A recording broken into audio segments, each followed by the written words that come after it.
In today's video, I'm going to teach you how to efficiently navigate and reset your views within your 3D workspace, providing you with some essential shortcuts that will significantly enhance your workflow and productivity. Now, when working in a 3D space, it's crucial to have control over how you view and interact with your objects. This not only helps in having a clear perspective of your work, but also makes the creation process smoother and more intuitive. First, let's dive into a handy trick to focus on your selected object quickly. Imagine you have an object selected that you want to work on and have the zoom level and angle centered perfectly around it. To do this efficiently, simply select your object and press the numpad period key. Once pressed, this shortcut snaps the view's orbit directly around your selected object, instantly bringing it into focus. This technique is particularly useful when working on intricate details, as it prevents needless panning and zooming to locate your object in a large scene.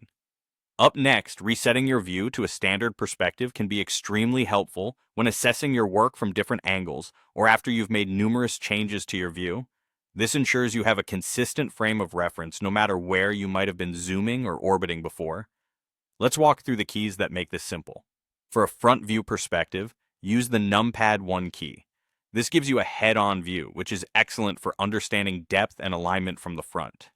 Moving on, if you wish to see the right side view of your object as if you're looking directly from the side, press the numpad 3 key. This side angle is perfect for checking widths and making sure elements on different sides are symmetrical or aligned correctly.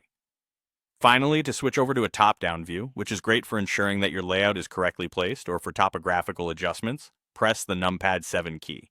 This perspective helps in observing the positional relationship between different components or layers from above. These 3 shortcuts allow you to easily toggle between views without manually adjusting your angle each time.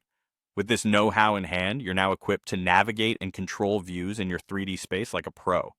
By integrating these shortcuts into your daily workflow, you'll find it considerably easier to manage large or complex projects, saving you time and streamlining your overall process. So, take some time to practice using these shortcuts, and you'll likely wonder how you ever managed without them. Thank you for tuning in, and we'll catch you in the next session, filled with even more tips and tricks to optimize your 3D design experience.